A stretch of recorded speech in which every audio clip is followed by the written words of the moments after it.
Hello, listeners and viewers. Welcome to the second episode of The Hive, a podcast that promises to get you buzzing about challenging business stories and the future of humans in an artificial intelligence-obsessed world.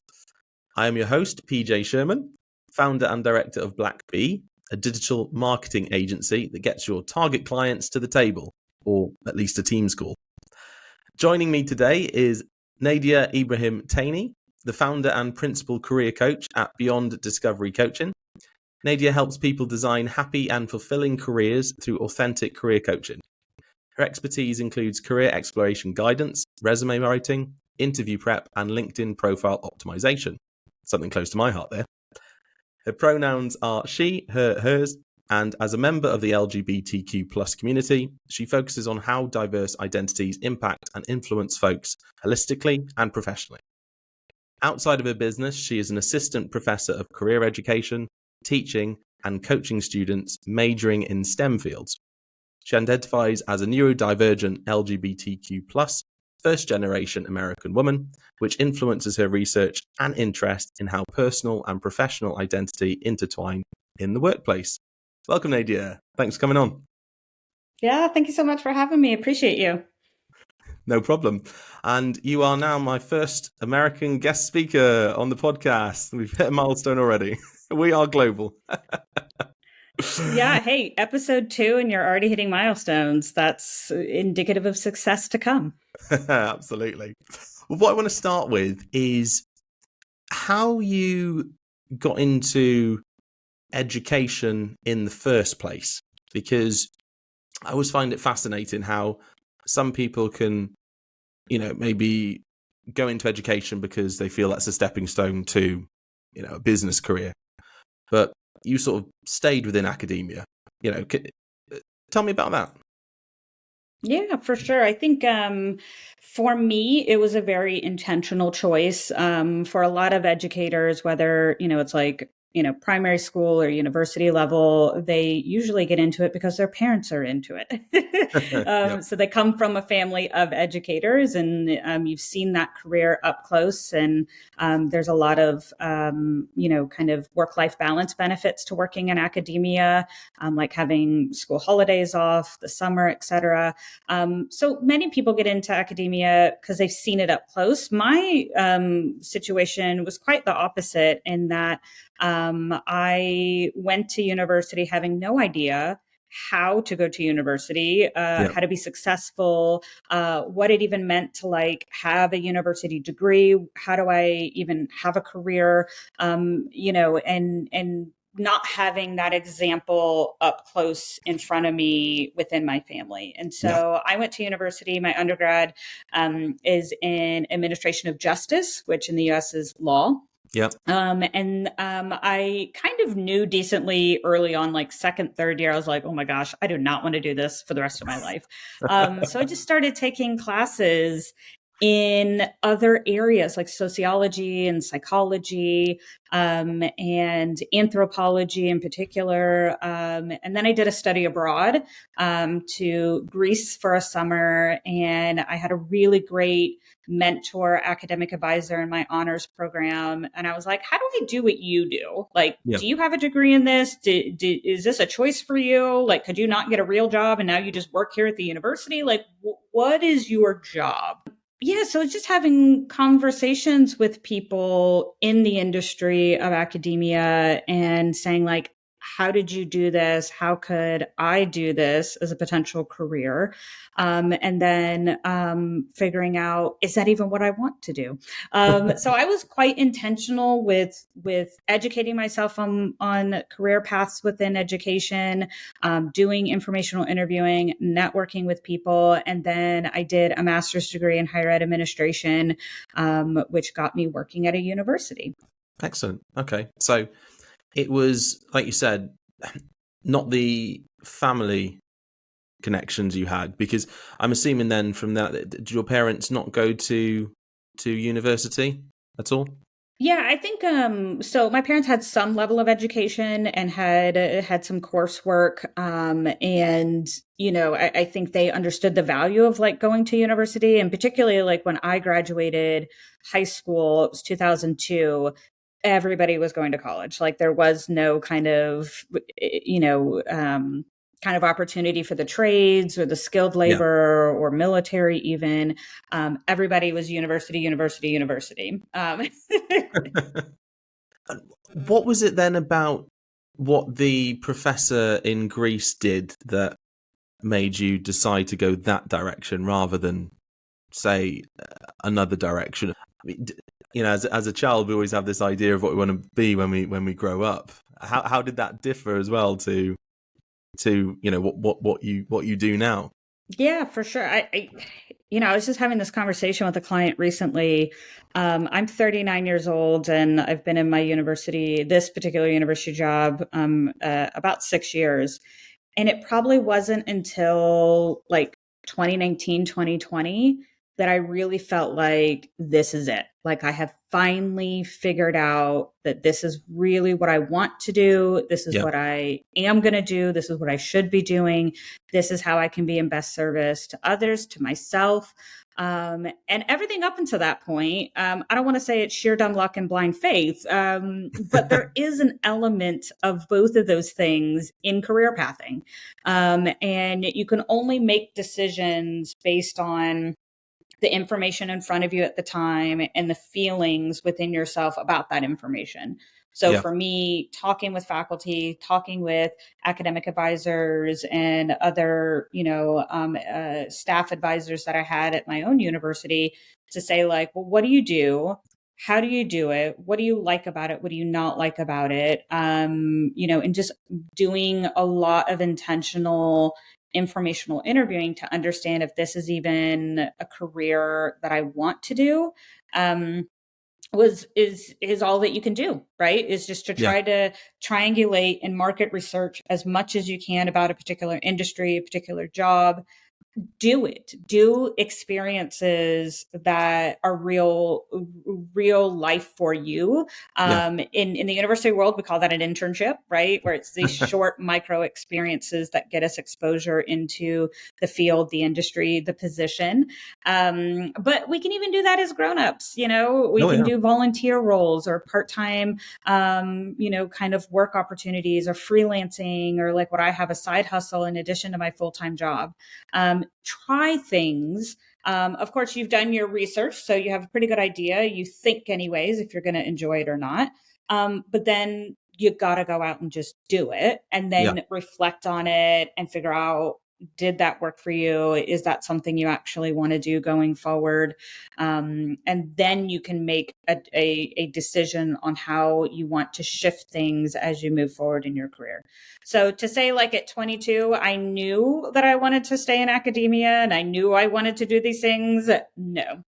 I think I just went with what I had at the time, felt good about the decisions that I had made. And then, really getting it to a place in my late 30s where I'm like, yeah, this feels right now. I feel like I'm settled. I feel like I know myself. I feel like I know my competencies and what I'm able to offer people.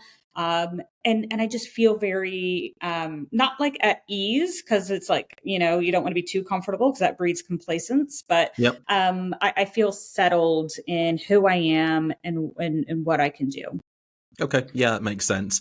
And that's another reason I was really, really excited to talk to you and get you on the podcast, because you do what so many find difficult and blend that academic, research-driven, analytical mind with that, like you mentioned, the feeling, the gut feeling, the risk tolerant aspect of you, and just sort of surge forward, and that kind of leads me to the next question of how you blended the two to create Beyond Discovery coaching.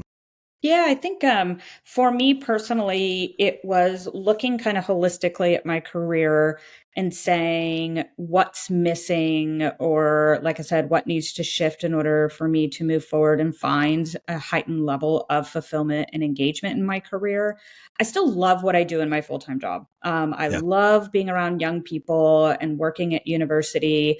And I have 3 master's degrees. So clearly I hate being a student myself. It's just one of those things that's like, that is a core part of my identity is working at a university, and being part of that student journey experience. But that doesn't mean there's not room for improvement. There's not room to diversify your interests and skills. And so, right before kind of 2020, I really got intentional with what's next for me. And is that including the university? Yes. And is that including something for myself? Yes.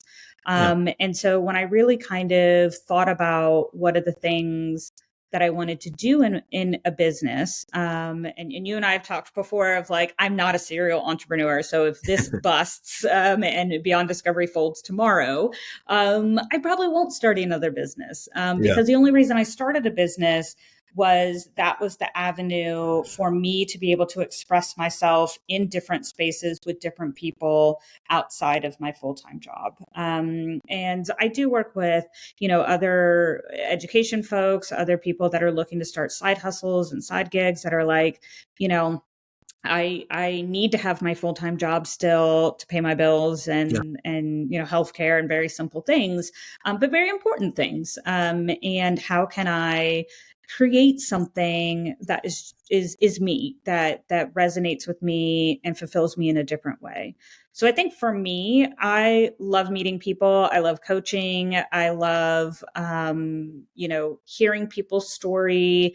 Because my story, it took me a long time to get to a place of contentment of where I am in my career.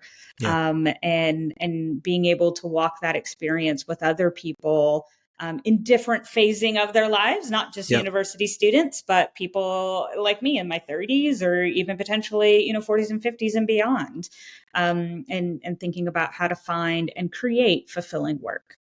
That's excellent. Yeah, that's really good. That I like to hear that. And something else I'm really keen to understand is, given your diverse background, experiences, and like I said, that blend of the gut feeling reaction with your analytical side, what would you say? Because let's face it, a lot of business owners and investors, they talk about USPs. What's your USP? What's your narrative? What's the story? What separates you from other coaches then, and how does that translate into benefits for your clients? Because I find that really fascinating, because I've got a few close friends. One of them is an executive management coach, but he does things completely different to another one who only deals with sort of mid-management, and then another one only deals with entrepreneurs who are millennials. It's really interesting how it differs. What would you say is your USP, to quote an overused phrase? Yeah, I love that. Yeah. And it's definitely, when I was creating a business, any, business course that you do or whatever, they're always going to say, figure out your why, figure out your USP, which is a good exercise to do for sure. But I think for me, I originally started my business to work with international people who went abroad. And that was my experience going abroad to the UK, studying and living in England, getting a degree from a British university, and then how to bring that international experience back to the American job market. I had no idea how to write a resume, how to incorporate, my British degree into, my employability here in the US. I didn't go to a Cambridge, Oxford. I went to a university that most Americans had not heard of. So even just being able to say, I went to this university, and they're like, what, who? And I'm like, it's close to Wimbledon. And they're like, oh, okay. Yeah, I know Wimbledon. It was a lot of work. And so when I first started my business, all I worked with was people like me, people that, were having these amazing intern, study, live, work abroad experiences, and then how to bring those experiences back in the American job market.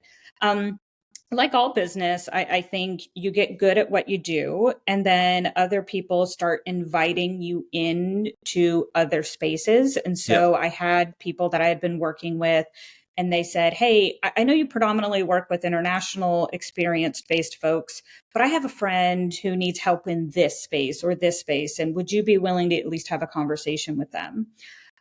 Then COVID hit. And I Don't got remind me. really intentional with like, what type of coach do I want to be?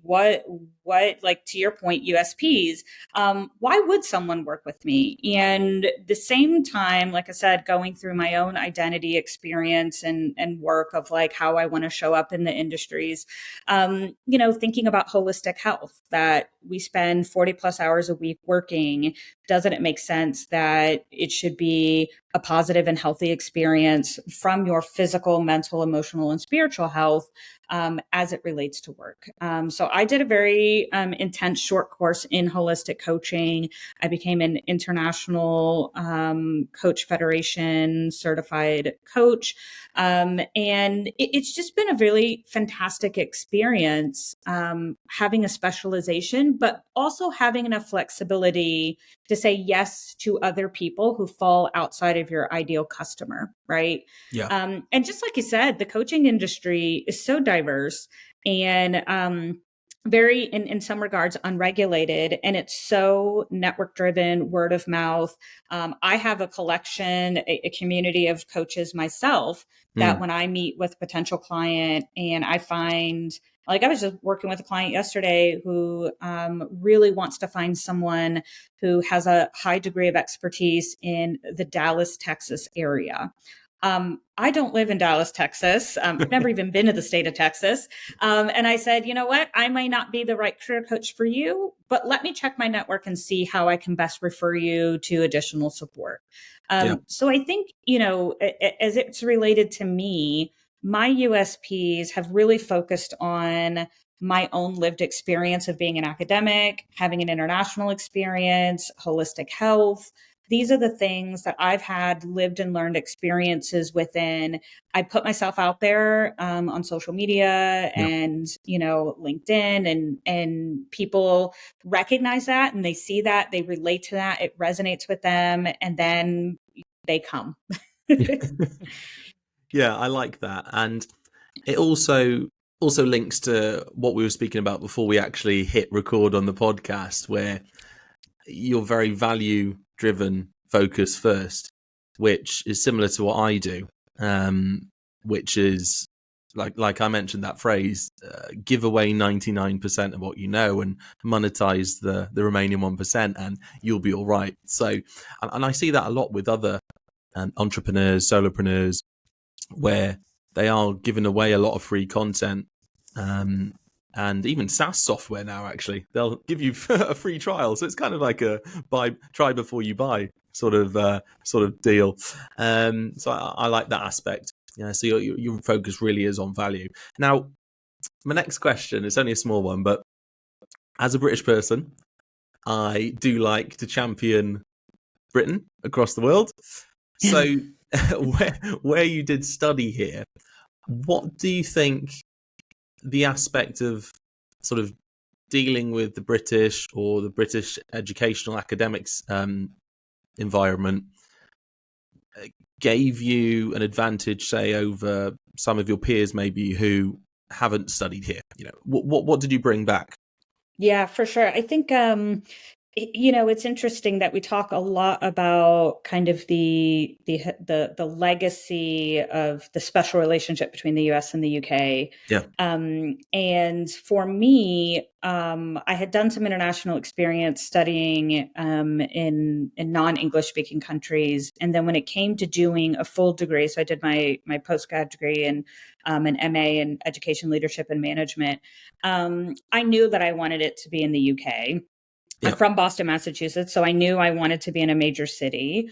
I wasn't so committed to London, but that's just where the program was based that I really resonated with. Yeah. Like I said, I'd never heard of it's University of Roehampton, never heard of it before I started my search. And I think that what I would advise other Americans and international people is Yes, there are, the Russell Group. They are Hmm. there. It's like our Ivies. They are Yep. available. They have a very strong brand awareness name. But I would encourage people to really focus in on the program, the course, the faculty, the experiences that you can do within the course, but then also the city. It can be quite easy to just try to apply to the most rigorous or the most well-known university, of which there are many in the UK, but to really think about what type of experience do you want to have? And we were talking about Wales before we started to hit record. And yeah, I think if I had to do it over again, I still love London, and I would having that experience, I would never want to give that away. But I think I would be more open now to going to other cities across the UK, Yeah. maybe potentially getting out of England. And, I think there's a lot of value in having that intercultural cross communication, all of the international things, right? There's a lot of value to that. Yeah. And then particularly in my career, I have found when I talk about that I studied in the UK, particularly London, and I had this great experience, and when I came back to the US, I started working for a British company. Inevitably, that's a vast majority of my interviewing is people want to talk about the UK and what was my experience like? What did it look like to live in London? Do I really need to mind the gap when I ride the tube? And I'm like, in some stops, yes, you do. So it's just this, what I hope, particularly post-COVID and what we're seeing in the market is more students and young professionals and really just wanting that, cross-cultural experience, because it does open your mind. It pushes your boundaries. It changes your Hmm. perspective on things. And even though I studied in the UK, I have done other academic trips and led student trips to other parts of the world because I built my confidence and my competencies in the UK first. Yeah. Where on some level I could understand the language. The food wasn't that much different. Now again, we talk about Wales. I went to Wales and Scotland, and there were some times I'm like, are we speaking English, the same English? I'm not sure. But yeah, it's just been a really pivotal part of personally my career that, even though I already had a master's and my UK one was my second one, it really catalyzed, that drive for me in terms of staying in academia, working with international people, and then creating my business. Fantastic. Yeah, thank you for that, Nadia. And it's kind of interesting the way you touched on that cultural difference for such a small country. It is amazing the variety of people, accents, languages that you get here. I think it does come from the fact that pre 1066 we were invaded so many times by different places. We've got a bit of a rich history. But this next stage, I want to really go on to the artificial intelligence side of things, and I know that you do use it in your work on both the academic side and the coaching side. So I really want to get into your overall thoughts of AI to begin with, and then we can sort of move on to your application in your two roles. So, what are your thoughts on the current narrative about AI? I think it depends on who you ask, right? Naturally. I think I very much fall in the middle camp. You've got the left and the right in terms of the extremisms, right? For, Yeah. against. For me, I do work with information technology students at my university role. And like you said, I do use AI within my business and then obviously, within work as well.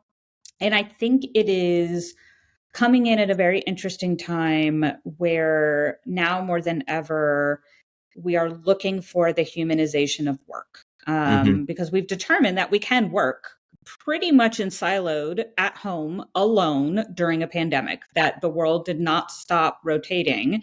Businesses, while we may have had a brief pause, we were able to do it. That the Yeah. technological accessibility of the internet and platforms like what we're using now, talking about things like Microsoft Teams and Office, et cetera. We know how to do that. That has become part of the given of the Industrial Revolution, right? Like we know the conveyor belt. We've perfected that. Yep. What we're looking for now is like what a lot of what I do is the humanization of work, that holistic fulfillment and joy that we get from work, and how, for me, can I best leverage AI to streamline the things that I really don't need to be spending time doing, so that I can leverage my time in a more humanistic way to connect with people, to do more coaching, to do more content creation, to do things like this, like what we're doing today, conversations in a more humanistic way. Where like, it's like, could I, same with like, when editing software first came out, could I sit here and use Microsoft Word and turn spell check off and have a dictionary next to me and check spelling on things that I'm worried about? Sure, I could do that. Yep. But I don't need to anymore, right? That we've Yep. advanced beyond that. It's an integrative piece of technology, but that doesn't mean I'm relying solely on editing software to not be able to construct sentences or to have, some understanding of how to spell the word receive, right? So I think it's somewhere in the middle for me, that Yeah. I really have a quite healthy relationship and a very intentional relationship with technology and how I use it and when I use it. And then conversely, when I don't. So when is it ethical to use it? When is it morally in my own compass for me, when I would use it and when I wouldn't? Yeah.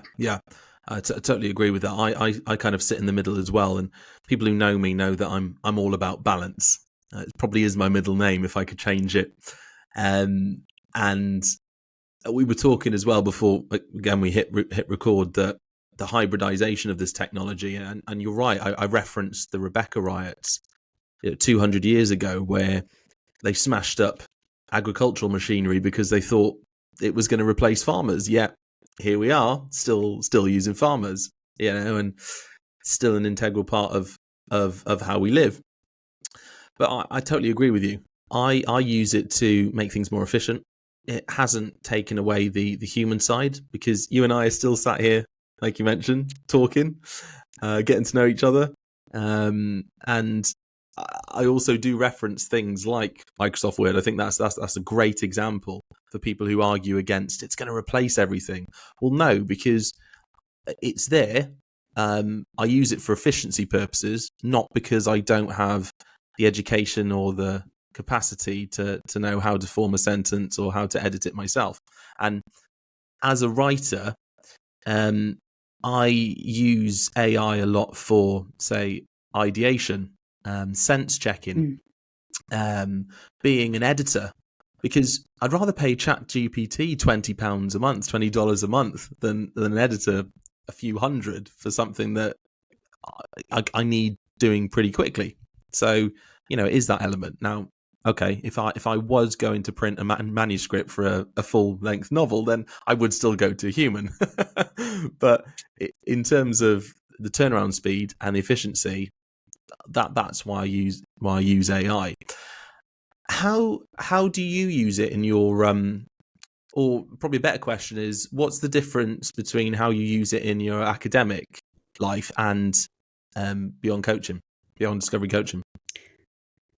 Yeah, I mean, as an academic, like you said, there's a lot of integrity considerations, particularly as you're producing original research and kind of kind of thought development. It's a very interesting world we live in as faculty, where actually teaching is a very little part of my job. And relatively speaking, I teach the same classes from term to term.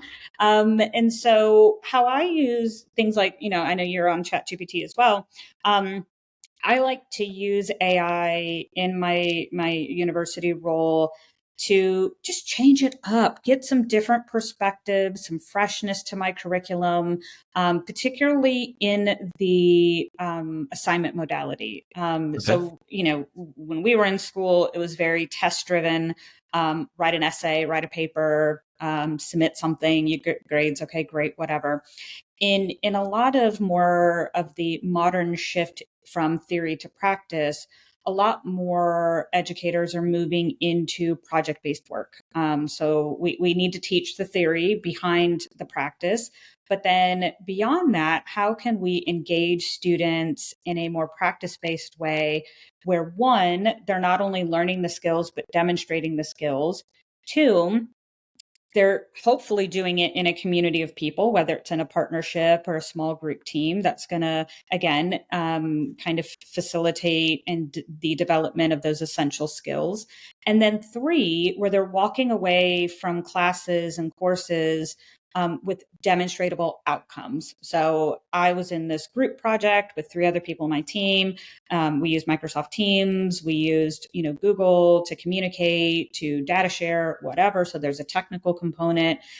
We created this database using Microsoft Dynamics. Okay, cool. And here's a link to our database so that you can see the project work that I've done. You can read my code. You can see the outcome, the accomplishment, and experience my skill in a more tactile way, right? Yeah.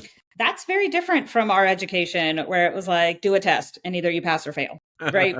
Yep. So for me, I'm always using variations of things like ChatGPT, and there are many for educators as well that are specific to course development, curriculum development, assignment development, so that we can get away from the stagnation of education, of the teaching, learning, the teacher student kind of dynamic, because the internet exists, right? There's very few things that we're teaching in academia that you cannot Google today. So why would a student go to university? And that's a serious question in terms of, again, talking about USPs. What do we actually do at a university that you can't Google? That either you have it or you don't. You either develop it or you don't. And for me, I try to streamline the things that I don't need to be spending a ton of time doing, through things like ChatGPT, and then really think quite critically around what I've already been doing. Should I continue to be doing it that way? And if no, what are other ways that can help me ideate? Exactly what you said. When it comes to things like publications, you do need to have an integrity of your work. You do need to feel quite confident that what you've produced is of yourself and your own, and make references to others when needed. So I don't think, in the world of like, academia in terms of like my publications and my research and will that change? I don't think so. Like you said, if I was going to go out and write a novel, I personally wouldn't use ChatGPT, but one could. For me, it's like, why am I writing a novel? Why am I researching or publishing? If it's not personal to you, if it's not professional to you, if you can't answer that why, then you probably shouldn't be doing it, regardless if you're using AI or not. In terms of the job search, I've got a 8-part series coming up in February, March on my blog, beyonddiscoverycoaching.com, about how to use ChatGPT in your job search. So I teach it as part of my curriculum. My students are already using it. My clients are already using it. So I want to teach people how to use it ethically and how to use it appropriately so that they get the highest value from it. Oh, perfect. Right. Well, I'm definitely going to include that in the notes then and on LinkedIn.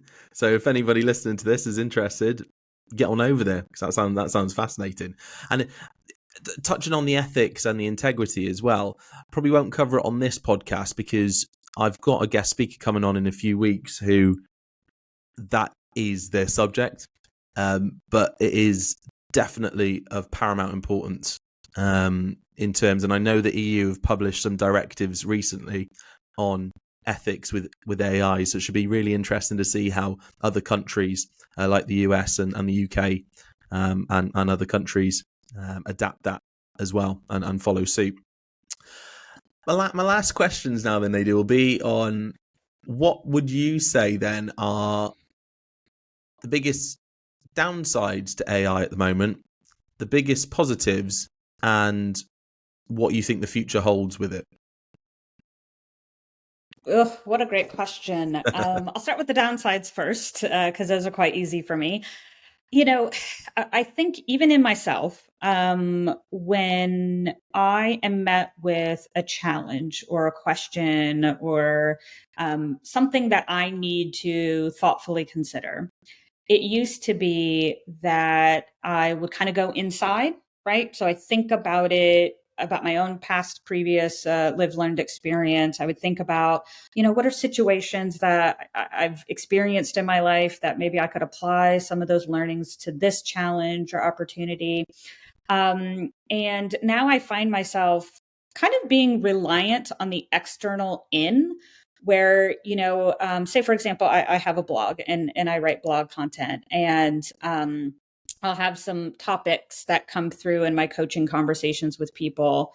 Yeah. And as opposed to kind of thinking about it personally first, of what's my lived experience, I'll often just jump on ChatGPT and I'm like, why would someone stay at a job when everyone else is leaving, right? Or whatever the title is. Yeah. And it's like you said, middle name balance. It's balancing, and it's not even a lazy component of like, oh, I just don't want to think, or I don't want to put time and energy into thinking about this and writing it. But it's remembering that you too have a voice, you too have a lived learned experience, you too can create and iterate, and you don't need to go to AI firstly, but maybe it's your third or fourth step.